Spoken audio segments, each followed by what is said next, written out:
Et comme ça, beaucoup de hauteur, du blanc, de la lumière, ça fait du bien au moral. D'accord. Présente-nous quelques produits. Le produit phare, le produit de best-seller. C'est la chance. From digital influence to entrepreneurship, our guest of today is one of the young African women transforming visibility to value. From studying banking and finance, digital marketing and communications, to becoming a digital influencer, she has represented many big brands as an influencer, a model, and a brand ambassador. She is the founder of a healthy skincare brand in Cameroon and a digital marketing agency called Facility Agency. We are at the headquarters of Nemalia Cosmetics, and right here with us is the founder and CEO of Nemalia, Carlia Fassi.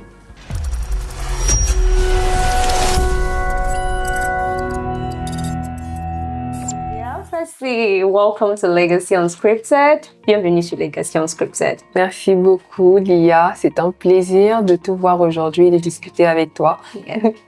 Vraiment, on est entré ici. J'ai dit à mes collaborateurs, mais quelle maison. Vous avez fait un travail de wow. Magnifique. Magnifique. Merci. Ça a dû demander beaucoup pour établir tout ça. Oui. Félicitations. Merci infiniment. Ça fait plaisir d'entendre ça. Parce que c'est le résultat de beaucoup d'années de travail, de réflexion, d'investissement sur tous les plans. Donc, c'est très plaisant d'entendre ça. Ça se voit, madame. Merci. Alors, vous avez commencé votre parcours médiatique en tant que Miss. Vous avez été élue Miss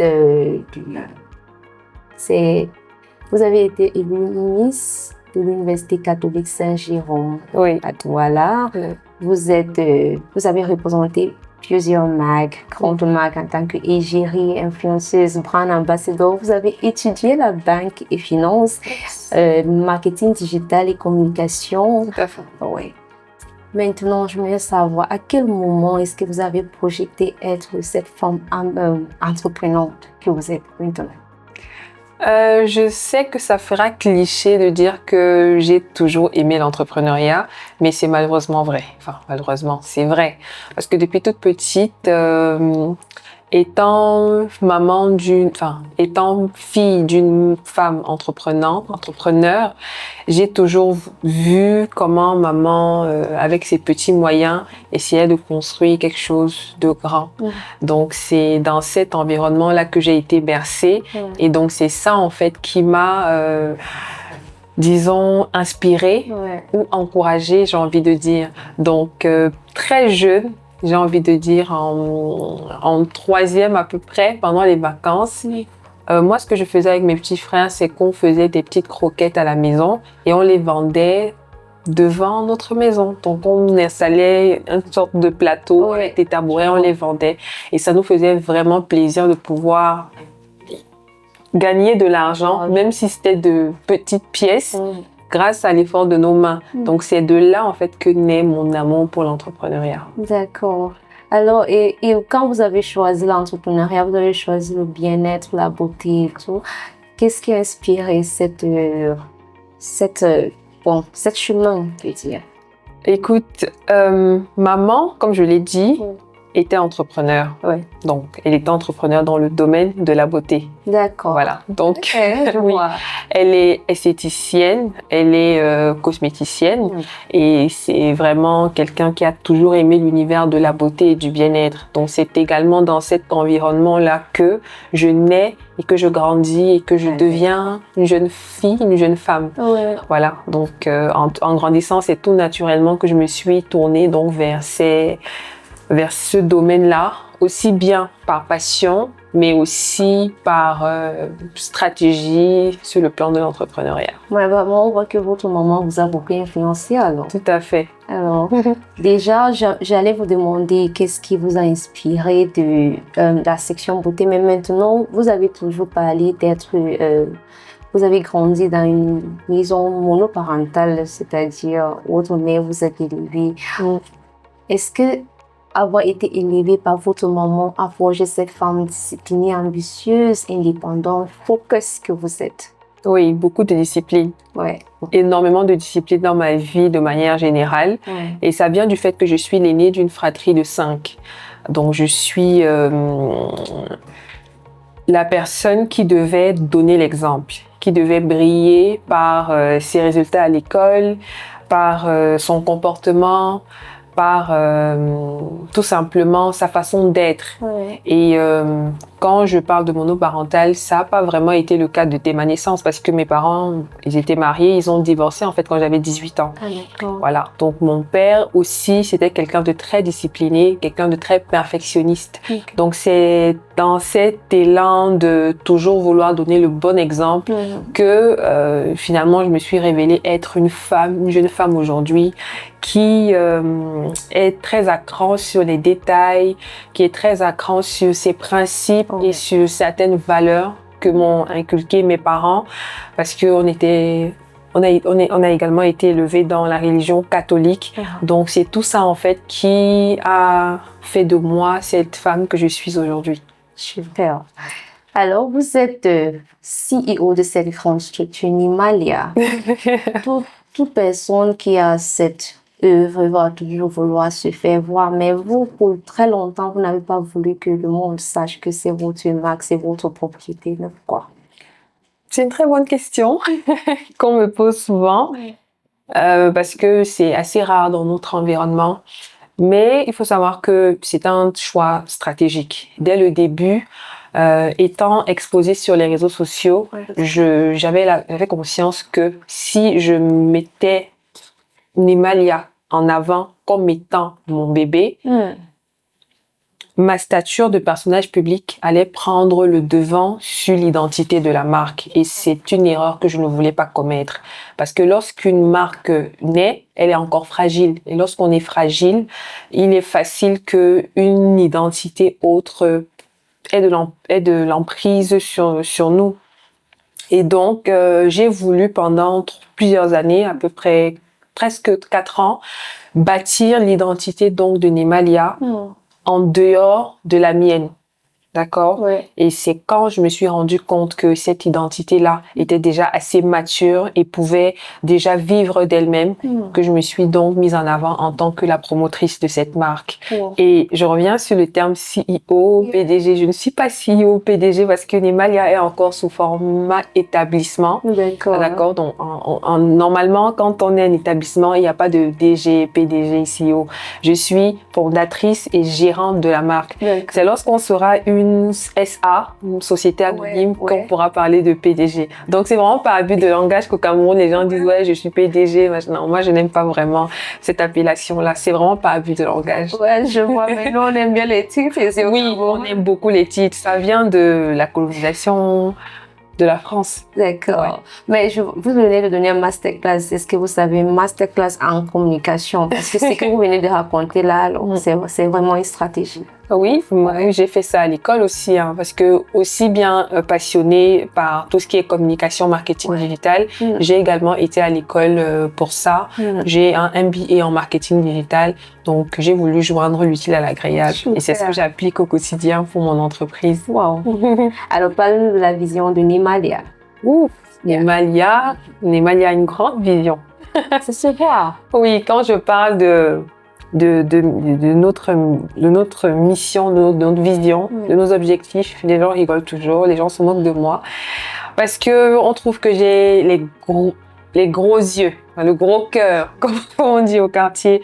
Mais ça ne me fait pas peur parce que j'ai toujours pensé que pour toucher la lune, il faut viser les étoiles.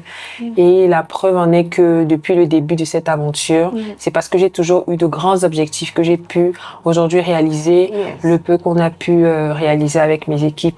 Donc pour Nimalia, la vision est simple, c'est de pouvoir démocratiser la clean beauty en Afrique noire. Parce qu'on est dans un environnement qui sacralise la peau claire, ce qui conduit à plusieurs dérives, notamment la dépigmentation. Donc Nimalia a voulu arriver avec une vision qui veut montrer aux femmes, veut prouver aux femmes qu'on peut être belle avec une peau naturelle, qui a juste besoin d'être bien entretenue, bien nourrie, bien hydratée. C'est pour ça que notre best-seller, c'est donc la chantilly, qui est un produit qui va juste venir hydrater, nourrir la peau. C'est un produit qui se vend par milliers et ça prouve qu'on a réussi à inculquer, en tout cas, à notre cible, aux jeunes femmes camerounaises et africaines de la diaspora, etc., qu'il est possible de prendre soin de sa peau sans la dépimenter. D'accord, moi j'ai eu beaucoup de témoignages quand je suis au repas, je vois beaucoup de personnes témoigner sur Nimalia, vraiment bravo. Merci, merci. Alors, il y a plusieurs marques au marché, comment vous gérez la compétition? La compétition est rude, la concurrence est rude, sachant qu'on est arrivé dans un secteur qui avait déjà des mastodontes, qui avait déjà de grosses marques qui existaient depuis, avec des femmes et des hommes d'affaires influents et expérimentés à leur tête. Mais, comme j'ai dit tout à l'heure, j'ai le gros cœur. Je me suis dit, Nimalia vient avec une vision différente. Et l'idée pour nous, qui est d'ailleurs un challenge, c'est de pouvoir changer, en tout cas, les mentalités et changer la narrative de la jeune femme africaine et camerounaise en particulier. Ça fait 4 ans que Nimalia existe, ça fera 4 ans le mois prochain en juin. Et jusqu'ici, c'est plutôt intéressant ce qu'on observe en termes de résultats. Et je pense que si on continue sur la même lancée et surtout si on est encouragé par notre gouvernement, par certaines institutions, etc., on pourra atteindre de meilleurs objectifs parce que notre vision est noble. Voilà. Vous permettez qu'on vous appelle toujours influenceuse? Alors, je dirais simplement non, parce qu'aujourd'hui, les activités d'influenceuse ne représentent même pas 5% de ma vie, parce que mes entreprises me prennent tout mon temps, toute mon énergie, tous mes investissements. Ça me prend tout, en fait. Donc, m'appeler aujourd'hui influenceuse serait pas vraiment révélateur de qui je suis aujourd'hui. Et d'un point de vue rémunération, enfin, je veux dire... d'un point de vue salaire, j'ai envie de dire, ce ne serait pas non plus représentatif parce que à l'époque, quand je faisais des activités d'influenceuse, je générais beaucoup de revenus par rapport à ça aussi. Mais aujourd'hui, parce que j'ai moins de temps pour ça, ce n'est plus le cas. Donc oui, j'ai été influenceuse, mais aujourd'hui, je ne le suis plus. D'accord, mais on aimerait quand même savoir votre plus belle collaboration en tant qu'influenceuse. Égérie, brand ambassadeur. Ok. Ouais. Alors.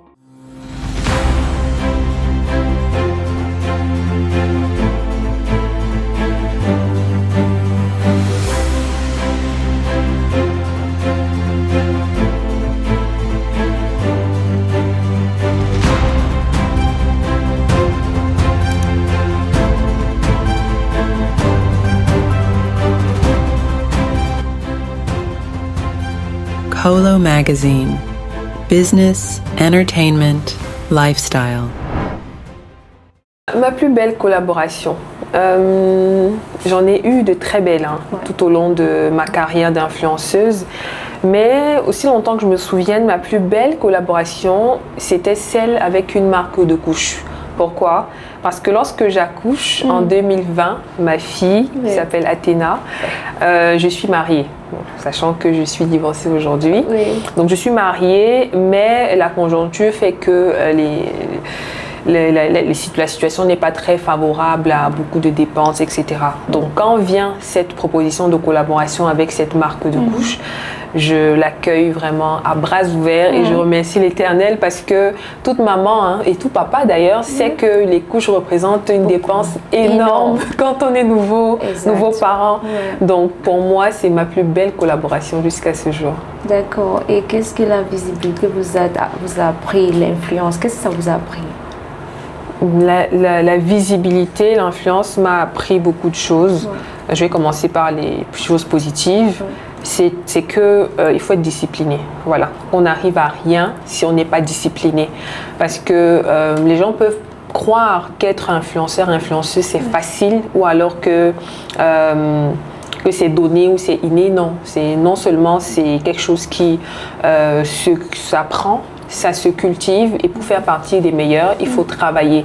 Et pour travailler, il faut avoir de la discipline. Donc, ça m'a appris à être disciplinée, ça m'a appris à être organisée et ça m'a appris également à faire la part des choses entre ma vie publique et ma vie privée. Parce que bon, quand on est sur les réseaux sociaux, on a souvent l'impression que bon, les gens qui nous regardent, c'est forcément des gens qu'on connaît ou bien qui nous connaissent vraiment. Alors que non, n'importe qui a accès à un téléphone et à une connexion Internet peut avoir accès à vos photos, aux photos de votre famille, etc. Donc moi, ça m'a permis à vraiment faire la part des choses entre les deux, à savoir ce que je publiais ou pas, à savoir ce que je disais ou pas. Ça m'a également appris à gérer tout ce qui est communication, de crise, etc. Maintenant, il y a de mauvaises choses aussi que le métier d'influenceur m'a appris, c'est que il faut faire attention, voilà, à ce qu'on dit, à ce qu'on poste, parce que rien ne se perd. Internet garde tout. On aura l'impression qu'en supprimant une photo, on l'aura supprimé de tout, mais non. Quand on poste une photo, les gens peuvent la capturer, les gens peuvent capturer nos propos, nos tweets, etc. Donc, il faut vraiment faire attention parce que c'est pas tout le monde qui est de bonne foi, voilà, sur les réseaux. Donc, en gros, c'est ça. D'accord. Vous êtes maman d'une petite fille adorable. Vous nous dites Athéna. Nous tous qui nous suivons, on vous suit, on connaît Athéna. Parce que connaître Madame Kalia, c'est connaître Athéna. Oui. Votre lien, c'est vraiment fort. C'est super de voir quand vous faites des choses ensemble, en cuisine et tout. Alors, j'aimerais savoir, parce que même quand vous dites, vous n'êtes plus, vous ne voulez plus le titre influenceuse, mais vous allez toujours rester personnage public. Bien sûr. Il y a la visibilité. Tout à fait. Comment est-ce que vous gérez l'entrepreneuriat, la visibilité, la vie de maman? C'est pas facile au quotidien. Ça fait partie d'un des plus gros challenges de ma vie et j'ai envie de dire que c'est un challenge qui sera éternel. C'est-à-dire que jusqu'à ce que je parte de ce monde, ce sera toujours le cas.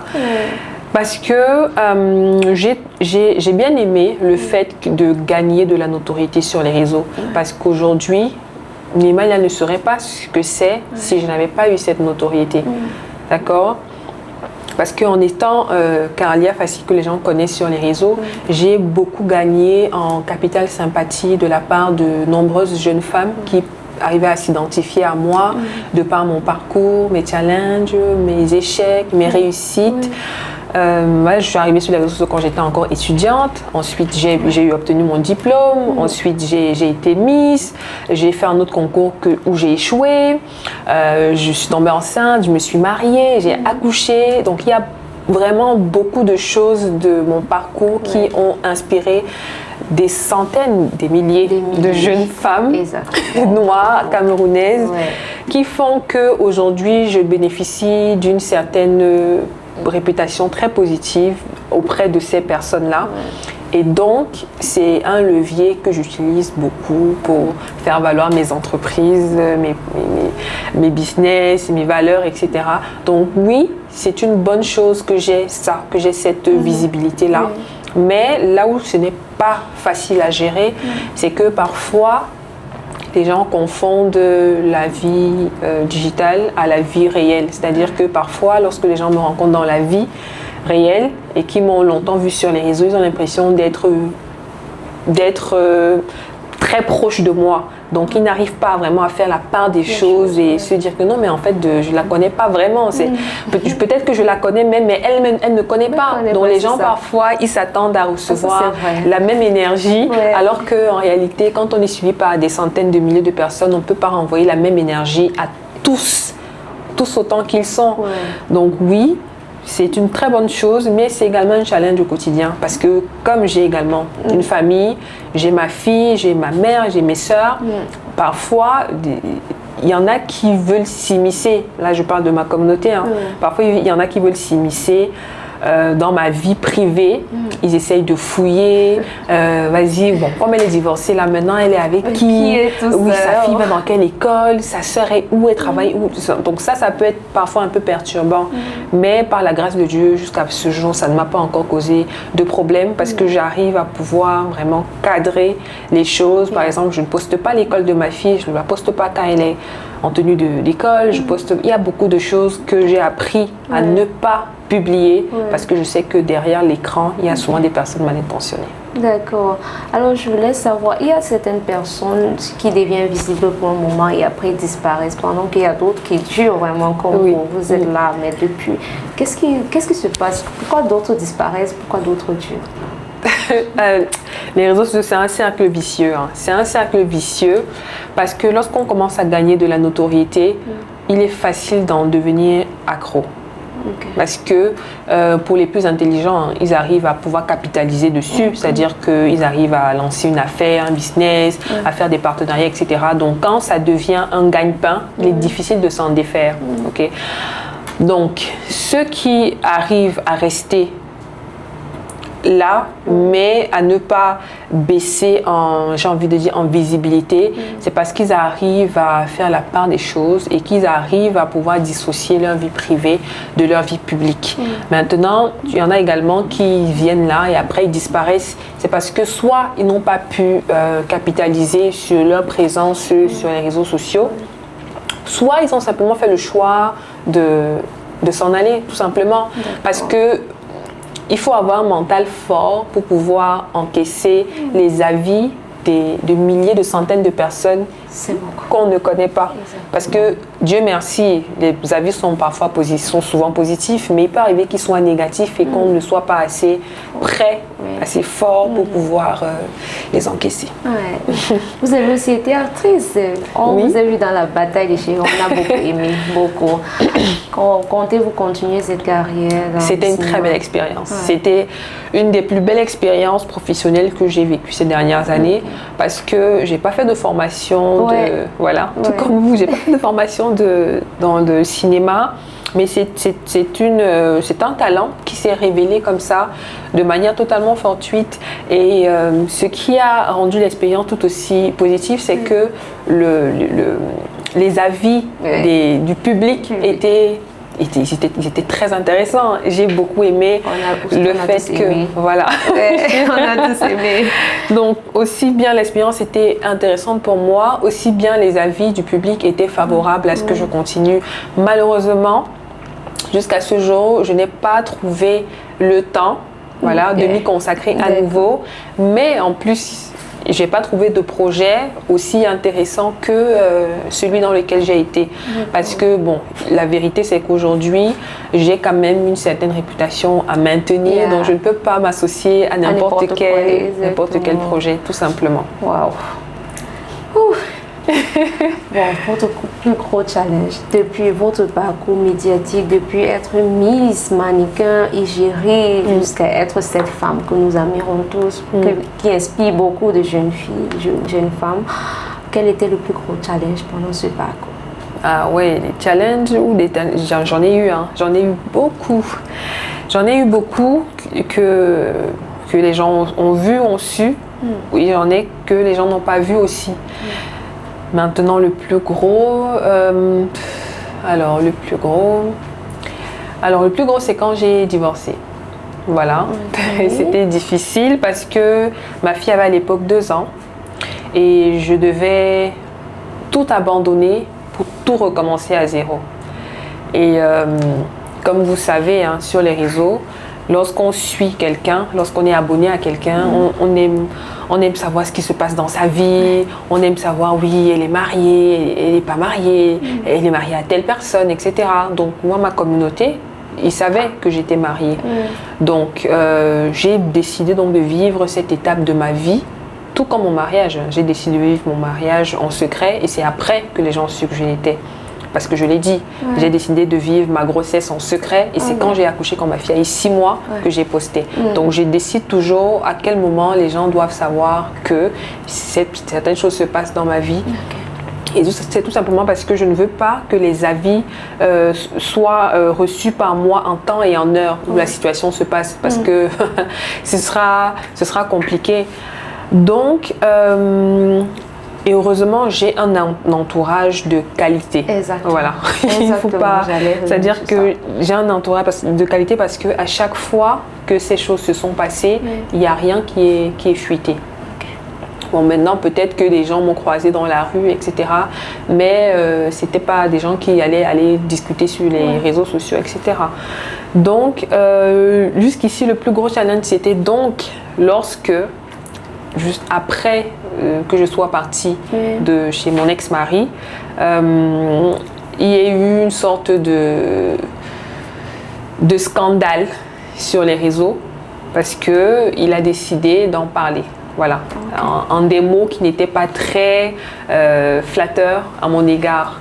Donc, puisque il s'agissait d'une partie de ma vie privée qui fuitait, ça a fait un petit tollé. J'appelle ça petit tollé parce que la situation était déjà passée depuis, donc psychologiquement, j'étais détachée de ça. Donc, il fallait donc maintenant encaisser les avis des uns et des autres qui n'ont pas vécu la situation, mais qui se permettent de raconter des choses incongrues.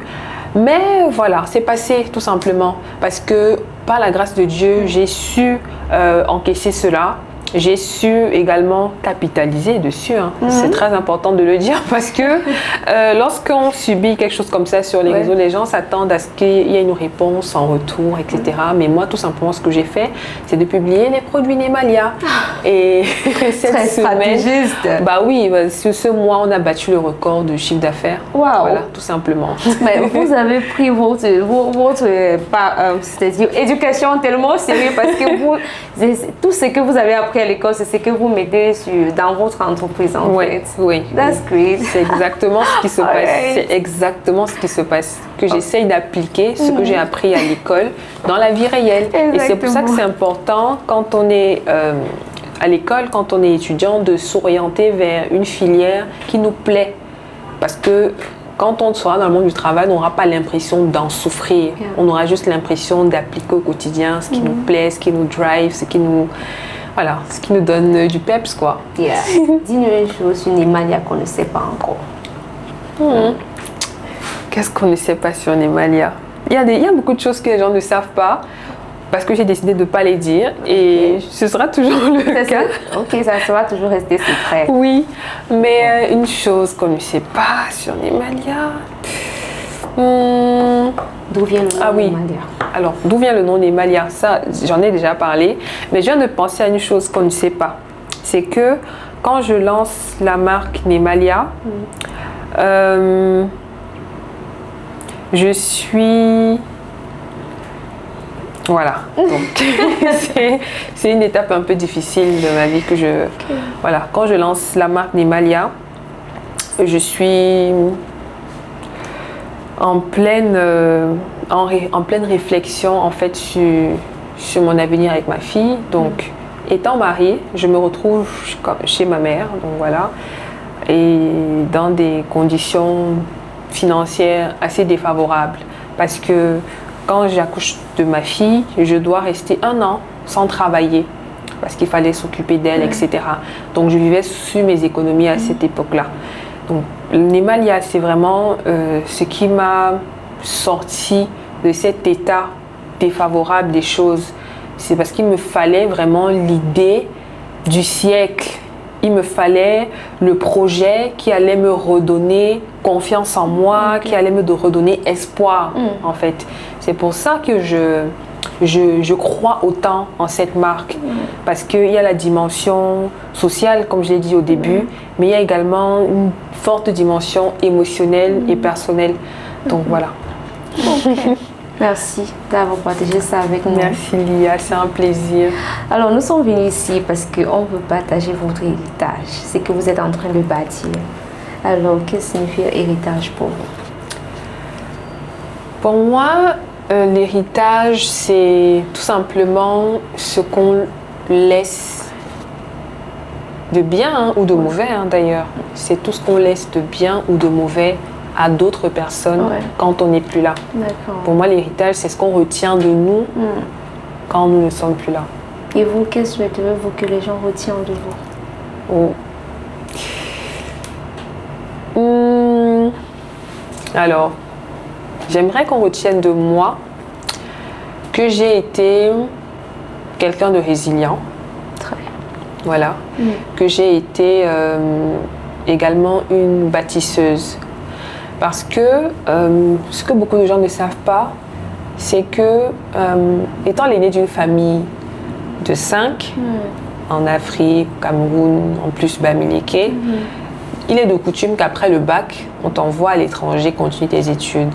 Mais moi, depuis longtemps, parce que j'ai eu mon bac à 16 ans, donc depuis que j'ai 15 ans, je sais que je ne veux pas vivre à l'étranger. Je sais que je peux bâtir quelque chose au Cameroun. Donc j'ai fait le choix délibéré. Et là, je précise l'âge que j'avais à cette époque-là, parce que on n'attend pas souvent ce genre d'élan patriotique venant de très jeunes personnes. Exactement. Voilà. Exactement. Donc, moi, j'aimerais qu'on retienne de moi, quand je ne serai plus là, que j'ai décidé de rester et de bâtir quelque chose ici pour mon pays. Je précise pour mon pays parce que, comme je l'ai dit au début, Nemalia a une grande ambition sur le plan sociologique, sur le plan des mentalités, etc. Et bien entendu, il y a de la création de valeur parce qu'aujourd'hui, on a 18 employés, donc c'est 18 familles qui vivent tous les mois grâce à ce qu'on produit comme valeur ajoutée. Et oui, Carlia, c'est celle-là qui a décidé de choisir la voie qui n'était pas des plus aisées. Oui, parce qu'en tant qu'influenceuse, j'ai envie de vous dire que si j'avais décidé de vendre le Ndian 100 à l'époque, c'est que je suis milliardaire aujourd'hui. Mais le milliard, je sais que je vais l'atteindre. Beaucoup plus difficilement, c'est vrai. Ce ne sera pas aujourd'hui, mais petit à petit, on atteindra ce niveau-là. Et avec moi, il y aura beaucoup d'autres jeunes, les employés, leurs familles, beaucoup de femmes qu'on aura sauvées de cette prison mentale liée à la dépigmentation.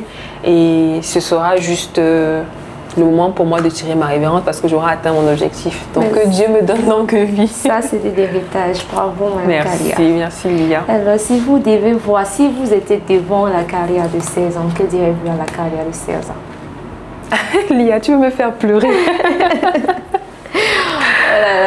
Ah là là là là. La Carlia de 16 ans. La Carlia de 16 ans était... Elle était pleine de rêves. Elle était pleine de rêves et chaque fois qu'elle en parlait, on se moquait d'elle.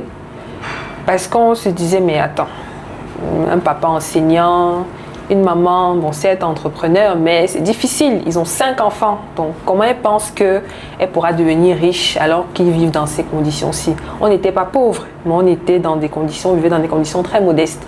On connaît le salaire des enseignants au Cameroun. Et on sait qu'au Cameroun, une famille de 5 enfants, c'est pas évident au quotidien. Donc quand moi, je disais que je voudrais rester au Cameroun parce que je sais qu'au Cameroun, je vais devenir riche, que je peux devenir riche, tout le monde se moquait de moi. Et il faut dire que je n'avais pas le mental que j'ai aujourd'hui. Donc très souvent, ces moqueries-là me touchaient psychologiquement et ça m'a souvent donné envie d'abandonner. Mais j'ai tenu bon. Voilà, j'ai tenu bon. Donc moi, ce que je lui dirais à la Carlia de 16 ans, c'est tiens bon. Tiens bon, parce que d'ici 15 ans, donc aujourd'hui j'aurai 30 ans en août, donc d'ici 15 ans, tu seras en train de donner une interview à Lia et tu parleras de Nemalia qui fait des millions et des millions et des millions par an et qui sauve des vies. Voilà. Ouf. J'ai vraiment, merci d'avoir partagé tout ça avec nous. Je vois que c'est vraiment intense. Oui, c'est un réel plaisir. D'accord. Alors, quel conseil donneriez-vous à toutes ces filles-là qui aspirent comme vous demain? Quel conseil je donnerais? Tenez bon. Tenez bon. C'est vrai que ce n'est pas facile au Cameroun. On vit dans un environnement qui a beaucoup de challenges, qui a beaucoup de difficultés, mais il est possible de réaliser de belles choses. De toutes les façons, si tout le monde part, si tout le monde abandonne, qui va créer le Cameroun dont on rêve pour nos enfants, pour nos petits-enfants? Donc moi, j'ai envie de vous dire, tenez bon. Elle a tout dit.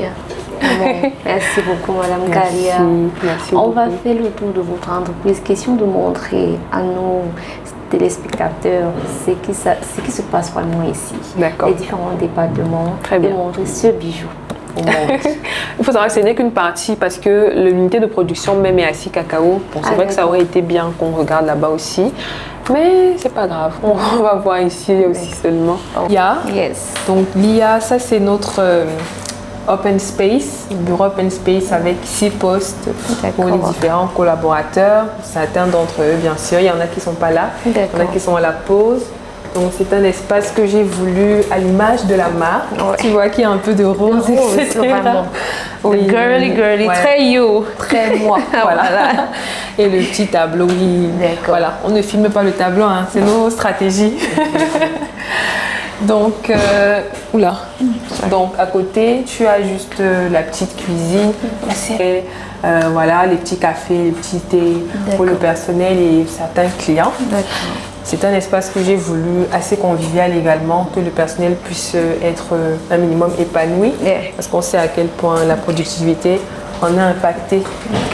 Donc juste là, c'est voilà, c'est l'une des parties sensibles de l'entreprise. C'est le bureau des comptables, comptables et RH. Voilà. Super, merci.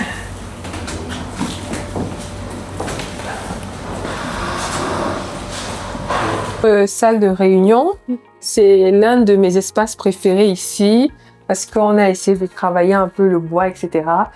C'est une de mes salles préférées parce que c'est ici que toutes les semaines on fait beaucoup de brainstorming, etc. Donc les idées fusent, on discute, on se challenge. C'est vraiment l'un des cœurs même de la maison. Ok. Ouais. Super.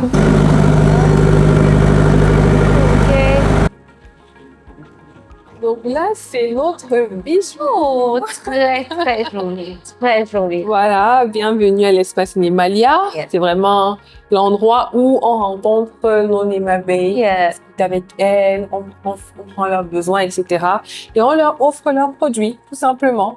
Voilà. Donc, j'ai voulu un espace tout à fait à l'image de la marque également, avec du blanc, du rose, très épuré, très aéré et assez minimaliste. Tu vois qu'il y a beaucoup à votre image, comme je vous dis, tout ça c'est à votre image. Voilà, tout simplement. Moi, j'aime beaucoup les espaces aérés comme ça, beaucoup de hauteur, du blanc, de la lumière, ça fait du bien au moral. D'accord. Présente-nous quelques produits. Le produit phare, le produit de best-seller. C'est la chantilly, qu'on ne présente plus. C'est tout simplement, comme je le disais tout à l'heure, c'est un beurre corporel à base de beurre de karité et d'huile. Donc, l'odeur, la texture, c'est enivrant, c'est adorable. Les gens adorent. Pardon. Les gens adorent et à chaque fois, c'est toujours un plaisir de recevoir les retours positifs de nos Nema Babes. Et évidemment, on a également un peu de couleur, un peu de texture, etc. avec les gommages, les huiles, les crèmes visage. Et par la grâce de Dieu, la gamme est censée s'élargir dans les mois prochains. D'accord. Nous sommes arrivés à la fin de cet épisode de Legacy avec la très charmante fondatrice de cet bel établissement, Karia Farsi. Merci de nous avoir reçus dans votre structure. On a eu un temps incroyable. Merci beaucoup. Merci Lia, c'était un plaisir.